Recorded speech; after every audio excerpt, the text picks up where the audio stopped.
పెళ్ళైనా పండగైనా వేడుక ఏదైనా పట్టుచీరల ప్రత్యేక వేదిక వారాహి సిల్క్స్.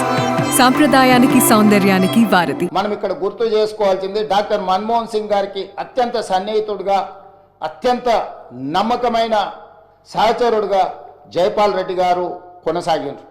జైపాల్ రెడ్డి గారు ఆ రోజు మన్మోహన్ సింగ్ గారితో మాట్లాడి సమన్వయపరిచి రాజ్యసభలో ఆ సవరణలకు అవసరమైన స్టేట్మెంట్ ప్రధానమంత్రికి వెళ్ళి రాజ్యసభలో వారు స్టేట్మెంట్ ఇవ్వడం జరిగింది. రాజ్యాంగ సవరణకు తిరిగి లోక్సభకు పంపాల్సిన పరిస్థితుల నుంచి ఆ క్లిష్టమైన పరిస్థితిలో వ్యూహాత్మకంగా చతురతతో డాక్టర్ మన్మోహన్ సింగ్ గారు రాజ్యసభలో వెళ్ళి ప్రకటన చేయడంతో ఈరోజు మన సర్వస్వతంత్ర తెలంగాణ రాష్ట్రంగా మనం ఏర్పడడమే కాకుండా 10 సంవత్సరాలు పూర్తి చేసుకొని తెలంగాణ రాష్ట్రంలో మనం పరిపాలన కొనసాగిస్తున్నాం.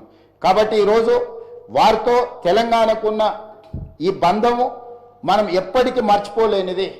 కాబట్టి ఈరోజు తమరి అనుమతితోటి ఫైనాన్షియల్ డిస్ట్రిక్ట్లో ఒక మంచి ప్లేస్లో డాక్టర్ మన్మోహన్ సింగ్ గారి విగ్రహావిష్కరణ చేసుకోవడం ద్వారా శాశ్వతంగా మనము వారి వర్ధంతులు, జయంతులు, వారి జ్ఞాపకాలు శాశ్వతంగా తెలంగాణ ప్రజల గుండెల్లో పదిలమై ఉండే విధంగా ఇంకేదైనా సలహా సూచనలు ఎవరైనా ఇచ్చినా కూడా ఒక మంచి ప్రాంతంలో మాజీ ప్రధానమంత్రి డాక్టర్ మన్మోహన్ సింగ్ గారి విగ్రహాన్ని ప్రజలందరూ గుర్తుపెట్టుకునే విధంగా, ప్రజలందరూ వారిని స్ఫూర్తి తీసుకునే విధంగా, ఎక్కువగా ప్రజలు ఎక్కడైతే మమేకమవుతుంటారో, కలుస్తుంటారో ఆ ప్రాంతంలో డాక్టర్ మన్మోహన్ సింగ్ గారి విగ్రహం ఉంటే మనందరికీ స్ఫూర్తి నింపిన వాడవుతారు.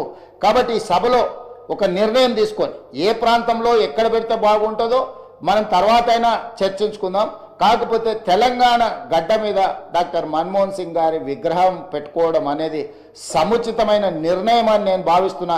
దానికి కూడా ఈ సభ ద్వారా ఆమోదం తెలపాల్సిందిగా సభ్యులందరినీ కోరుకుంటూ మీ దగ్గర సెలవు తీసుకుంటున్నాను అధ్యక్ష. ధన్యవాదాలు.